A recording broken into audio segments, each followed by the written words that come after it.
Olá pessoal, tudo bem? Hoje nós vamos falar de uma planta linda que tomou muitos corações das pessoas por ser uma espécie diferente com a sua coloração branquinha e verdinha. É a Calatheia White Fusion ou Amaranta White Fusion. Meu nome é Viviane e bem-vindo ao canal Jardinando no Apês. Essa Calatheia, ela já desperta suspiros. Ela já foi bem mais cara. Hoje você consegue encontrar, pelo menos aonde eu estou, por volta dos 50, 60 reais. Em alguns lugares um pouco mais ou um pouquinho menos, dependendo do dia. Ela é um cultivar, então ela necessita de alguns cuidados um pouco mais específicos, mas isso não torna ela um bicho de 7 cabeças na hora de cultivar. O que significa cultivar? Ela foi desenvolvida em um laboratório e por volta de 2007 na Malásia, se eu não me engano. Então, ela é uma planta que foi desenvolvida, ela não existe na natureza com essa variegação. Tanto que a gente tem, né? Tem um vídeo que eu vou deixar o card sobre marantas, desmistificando as marantas, porque elas são plantas que, além da gente amar profundamente, elas às vezes nos deixam frustrados. Então esse vídeo vale a pena porque tem muitos toques sobre substrato, sobre o cultivo dela de forma geral. Mas essa eu resolvi fazer um vídeo separado porque a White Fusion é uma espécie híbrida desenvolvida em laboratório, então muitas vezes a gente além de encontrar ela como uma planta cara, né, um pouco mais cara que o normal, a gente encontra dificuldade para entender um pouquinho mais o que é um híbrido, porque geralmente ele vem com umas exigências um pouquinho maior. Mas vamos lá para o cultivo. O que eu preciso fazer para ter uma White Fusion bem bonita? A iluminação sempre é determinante. Então ela precisa de uma iluminação abundante, de um ambiente que venha com muita luz. Hoje, por exemplo, nesse momento, 5 horas da tarde, eu ainda tenho iluminação aqui. Mas ela está no lado oposto dessa área de serviço. A minha área de serviço tem um sol que bate na parte do início da tarde, muito forte. Então tem umas plantas que resistem mais a esse sol direto, né, por umas 2 horas ali mais ou menos. E do lado oposto fica o quê? Muito iluminado. E ela tá ali, mas eu já percebi que ela poderia estar mais bonita se por um acaso ela tivesse talvez um pouquinho mais próximo da janela. Ela tá 3 metros da janela, se eu colocar talvez ela ali uns 1,5 metro, 2, ela vai ficar mais vigorosa em termos de coloração nessa variegação. O verde vai ficar mais intenso, o creme mais branco e o verso dela vai chegar num tom mais escuro, que é um tom de roxo, um rubro mais forte. Mas elas precisam dessas condições, enfim, muita claridade, tá? E umidade.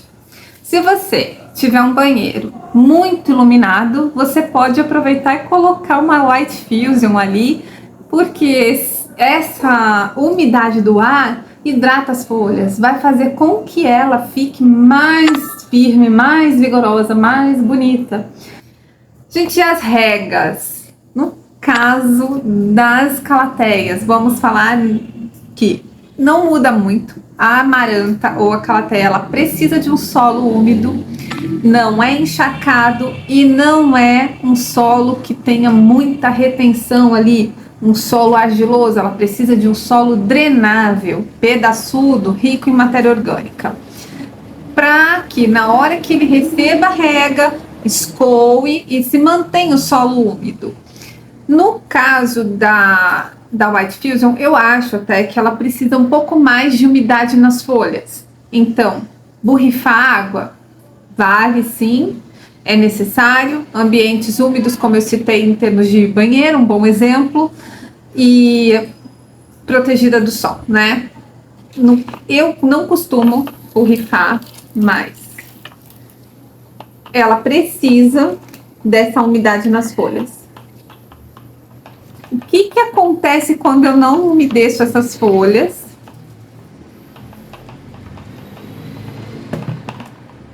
Aqui. Olha que dozinha. Tá vendo aqui? folha ressecando.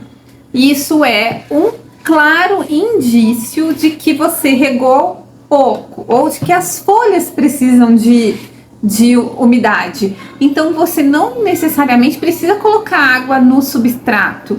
Muitas vezes você precisa borrifar a água.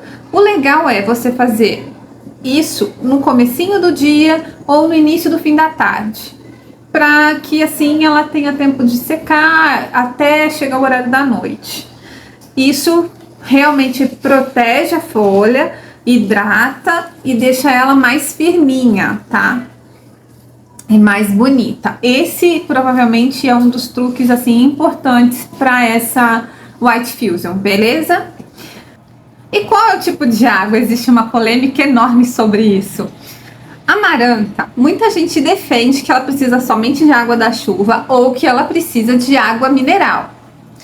Tá, se você não tem condições de coletar água da chuva ou de ficar comprando água mineral para sua planta, olha, eu sugiro que você encha um recipiente de água, deixe ele aberto e deixe aquele cloro evaporar. De uma noite para outra, a água não vai estar, clorada ali.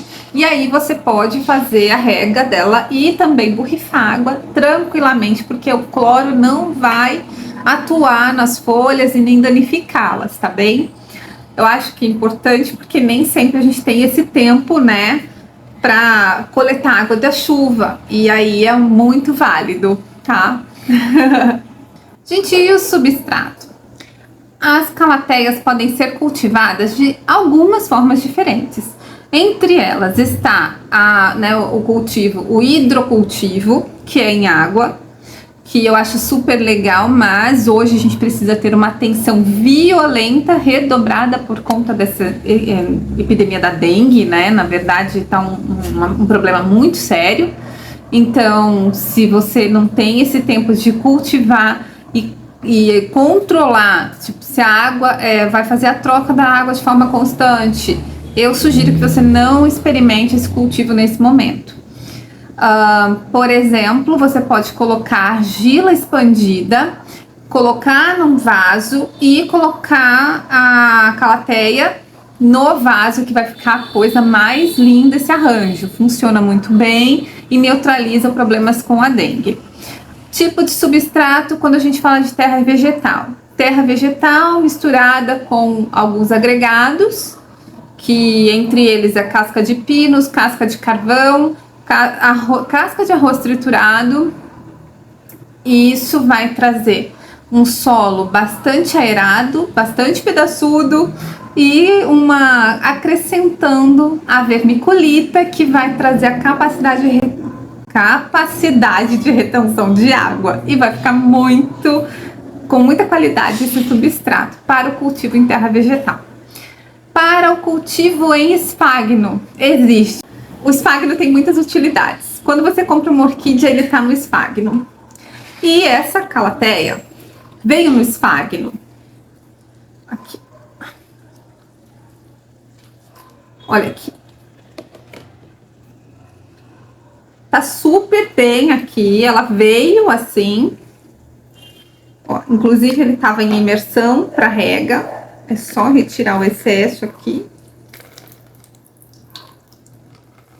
E voltar pro vasinho. Gosto muito dessa experiência de cultivar no esfagno, porque além de trazer uma praticidade, reduzir as regas, você consegue fazer com que ela enraize muito, porque o esfagno, ele é um excelente enraizador para as plantas, de forma geral. Quando as plantas são com raízes assim fininhas, ou mesmo em touceiras, funciona muito bem. Então, ela veio assim do fabricante, eu resolvi testar, adorei ela no esfagno e vou mantê-la desse jeito.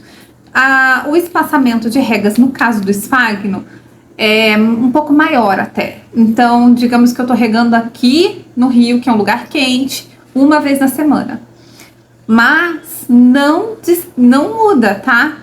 O teste, porque o teste continua sendo o dedinho e continua funcionando muito bem esse teste do dedômetro, tá bom?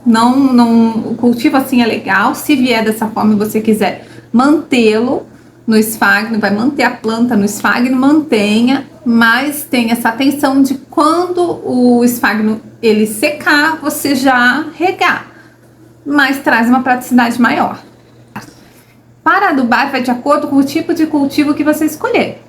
Se você escolheu um cultivo na terra vegetal, né, com os agregados, você vai fazer a adubação com bocashi, vai fazer a adubação também com o Basacote, que tem liberação lenta, vai fazer também com 10-10-10, o NPK, e pode também usar humus de minhoca. Se você escolheu a hidrocultura, tem adubo líquido, tanto foliar quanto adubo que vai na água. E isso vai valer para a planta que está na argila expandida com água ou para a planta que está só na água, tá?